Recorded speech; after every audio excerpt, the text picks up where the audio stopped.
Sumambulat na ang pinakangilabot at pinakamadilim na sikretong matagal ng pilit na ibinabaon sa limot sa ilalim ng lupa na tila isang higanting bulkan na sumabog sa gitna ng Malacanang ngayong gabi. Sa isang nakapanghihilakbot na revelasyon na tila kidlat na tumama sa gitna ng katahimikan, mahigit 40 bangkay na di umano'y binalot sa semento ang natagpuan sa isang selyadong bahagi ng malawak na lupain ng mga Marcos. Ayon sa ating mga espiyang nakatago sa bawat madilim na kanto, ang bawat hukay ay tila sumisigaw ng katarungan habang ang mga itim na sasakyan ay nagkakaripas ng takbo upang itago ang nakakangilong katotohanan ito sa sambayanang Pilipino na ngayon ay dilat na ang mga mata sa matinding sindak at kaba. Dahil sa nakakahilong amoy ng pagkabulok ng sistema, isang whistleblower na tila galing sa hukay ang tuluyan ng lumantad at nagpasabog ng mga dokumentong selyado ng dugo upang humingi ng saklolo sa Korte Suprema. Ayon sa mga saksing nasa loob mismo ng mga selyadong silid, tila tumigil ang pag-ikot ng mundo ng administrasyon at ang mga pader ng palasyo ay tila naglalaway sa takot habang ang whistleblower ay sinasalaysay ang bawat detalye ng madugong krimen na hindi inakala ng sino man sa kasaysayan. Ang bawat pasilyo ng hustisya ay nababalot ngayon ng matinding tensyon habang ang mga mahistrado ay nagkakandara pa na sa pagbasa ng mga ebidensyang magpapabagsak sa anumang pader ng kapangyarihan at proteksyon. Ito na nga ba ang huling kabanata ng isang matikas na paghari o ang simula ng isang madugong labanan sa katarungan kung saan wala ng sino mang itatangi sa lupit ng tadhana at ng nagising na bayan?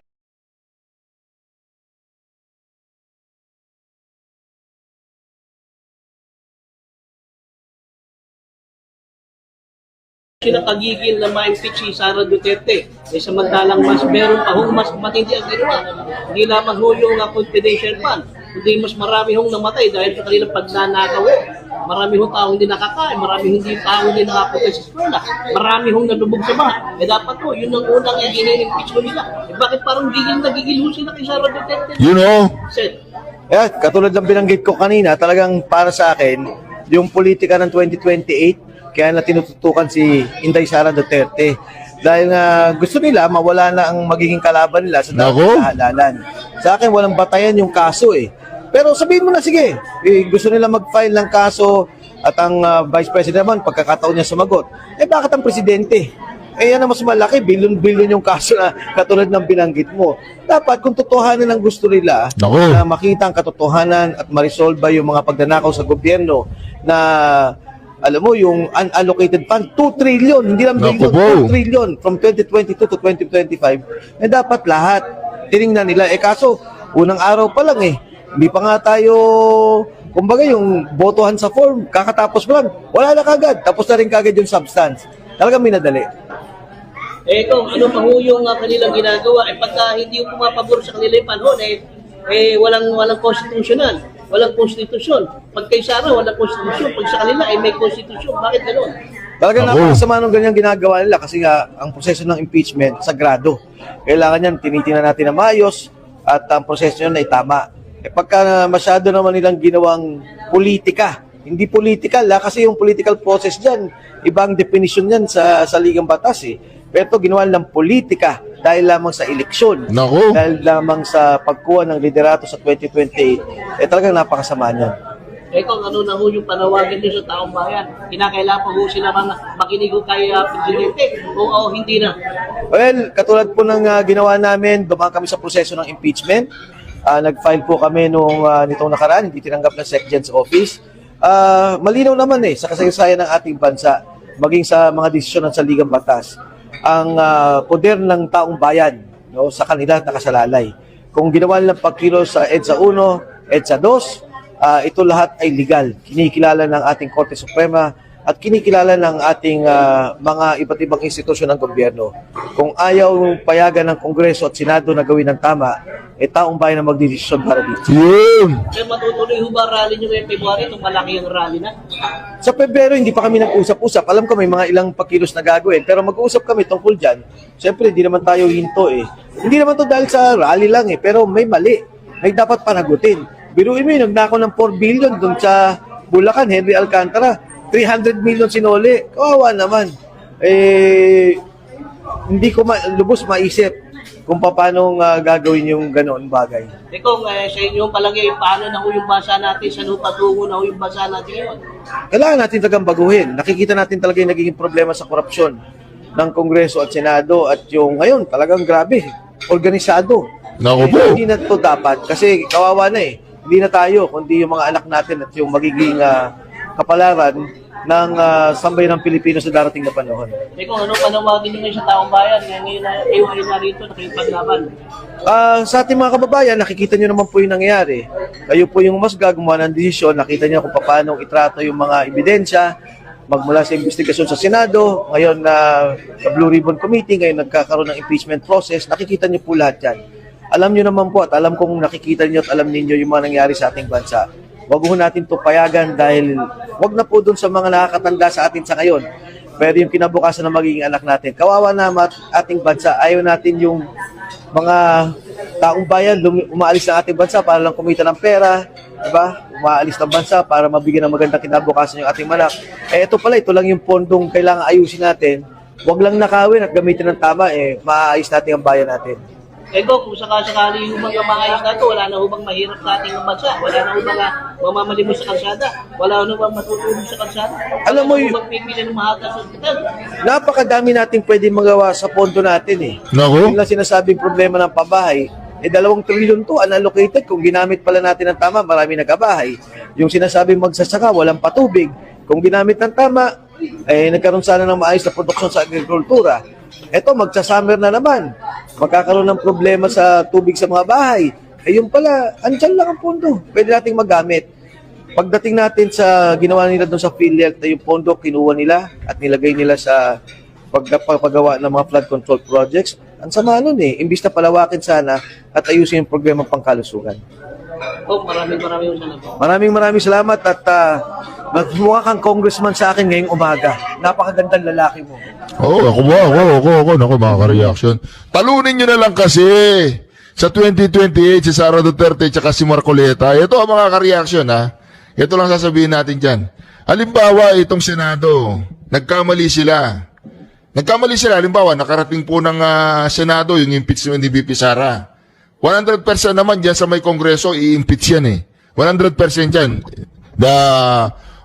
Pera na lang kung ang mga kongresista dyan, wala nang tinanggap, baka meron pa tinanggap, di ba? O baka may tatanggapin pa rin, di ba? Yung mga allocable nila.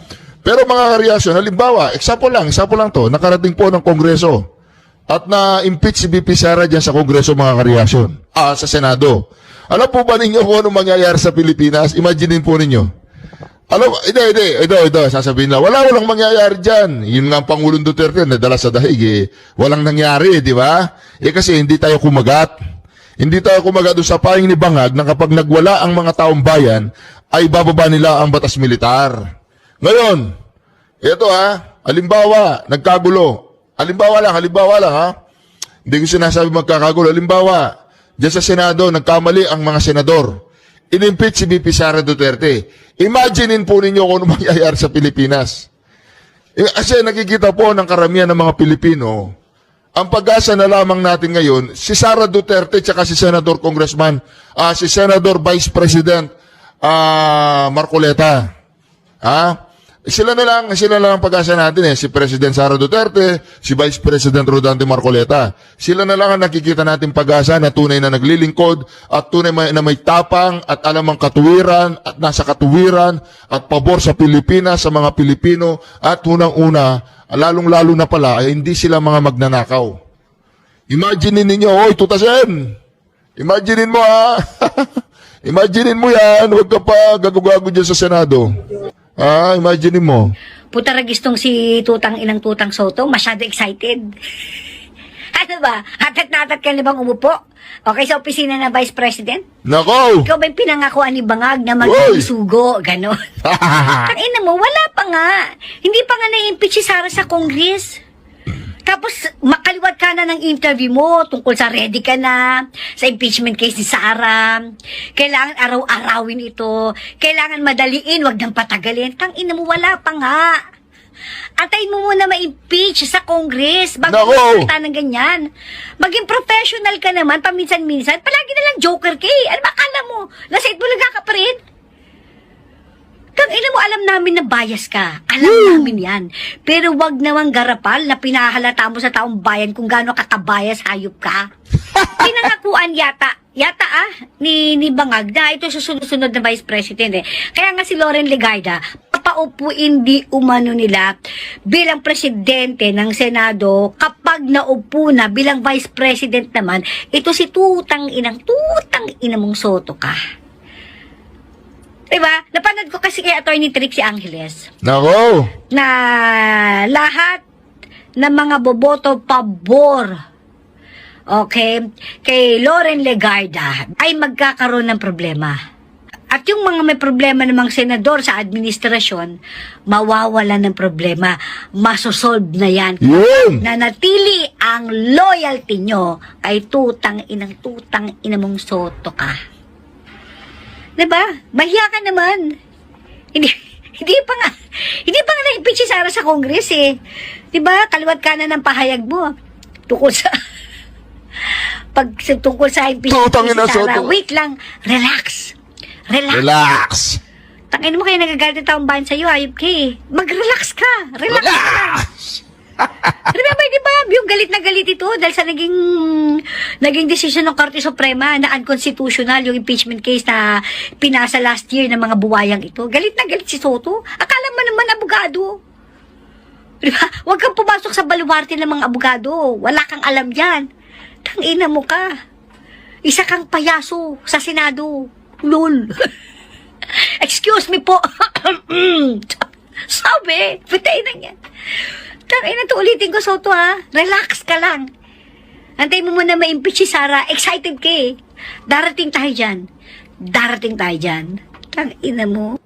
But I am just not really Ito mga ka-reaction, ha? Ikaw, tutangina ka. Sabi niya, no? Sabi nung babae, tutangina ka. Huwag ka masyadong excited. Huwag kang patawa. Okay? Kung nakinig lang tayo sa Pangulong Duterte nung panahon ng eleksyon, kaya lang wala na yun eh. Pakinggan lang natin ang Pangulong Duterte, mga ka-reaction. just not really a warning. Bahala kayo. Bahala kayo kung anong gusto ninyo na tao. Inyo yan. Ang akin lang, pagdating ng panahon, basta sinabi ko sa inyo,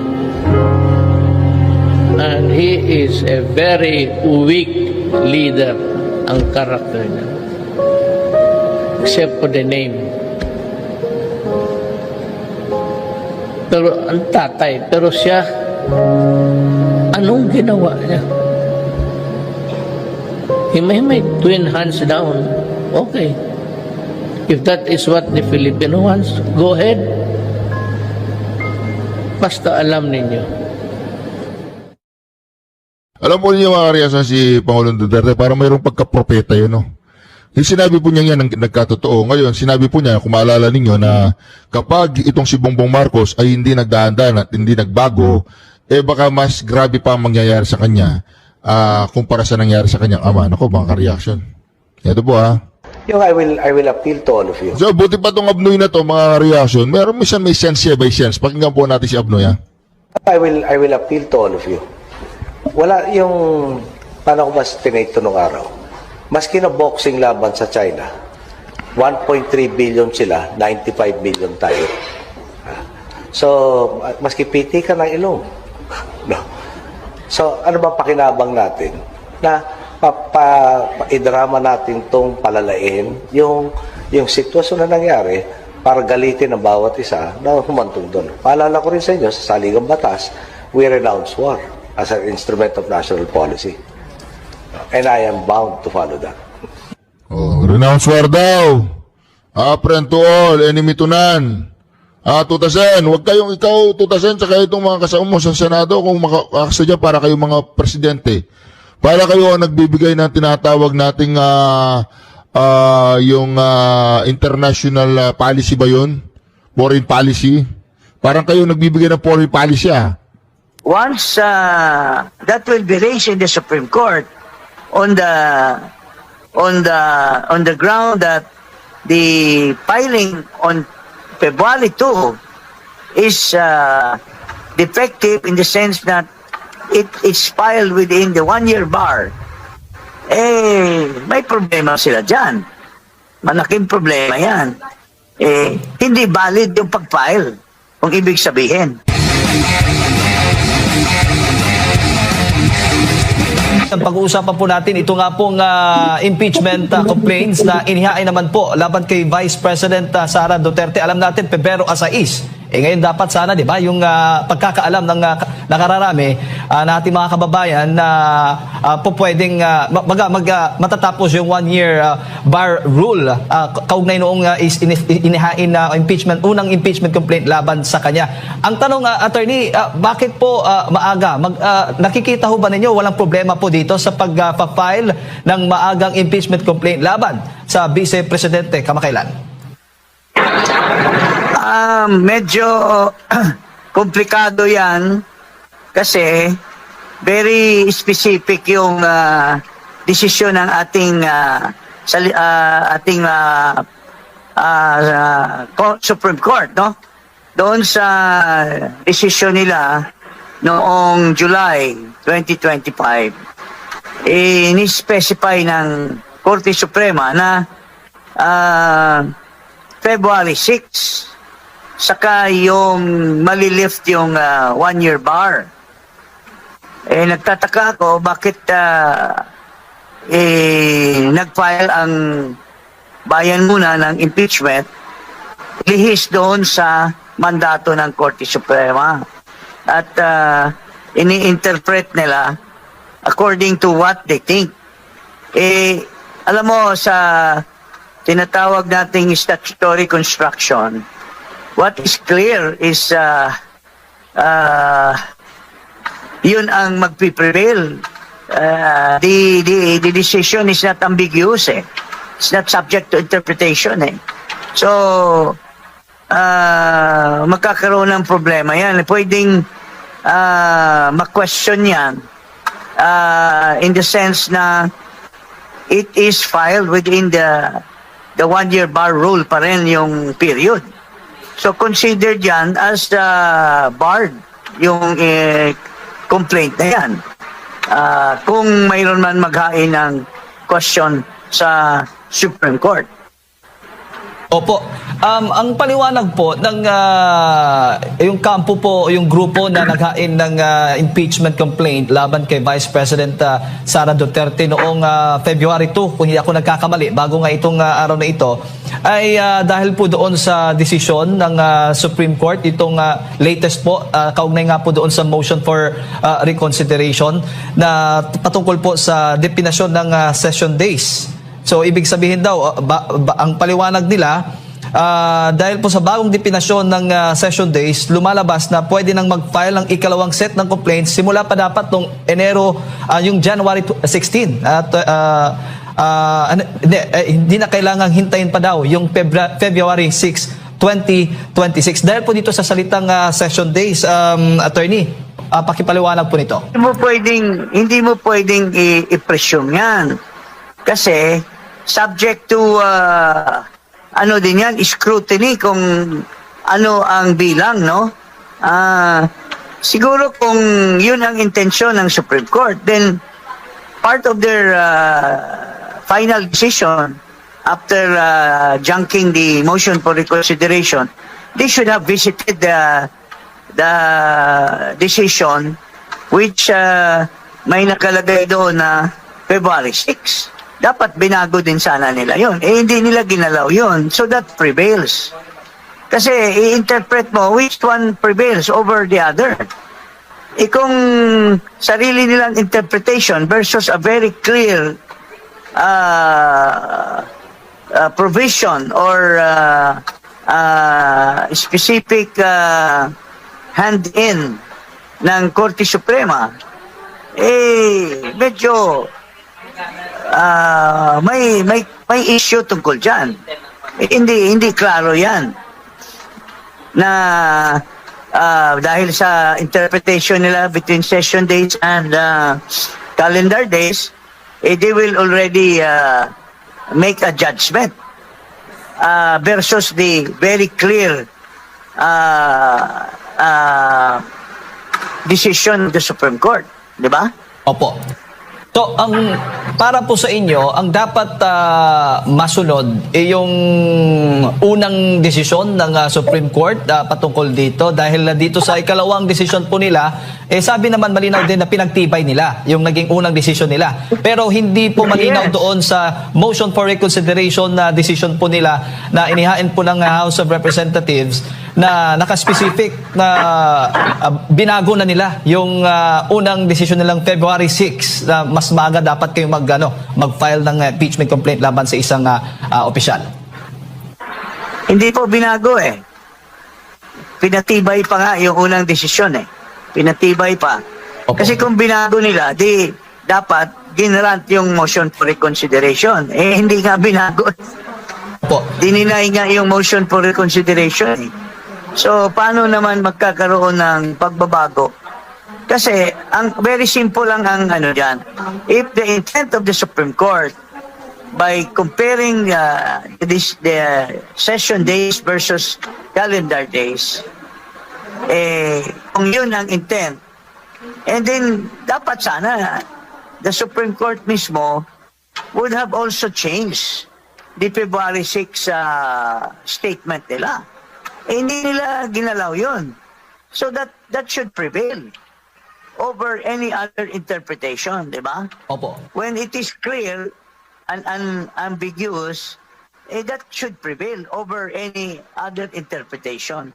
So, well, pagsamantala, hindi muna yan issue.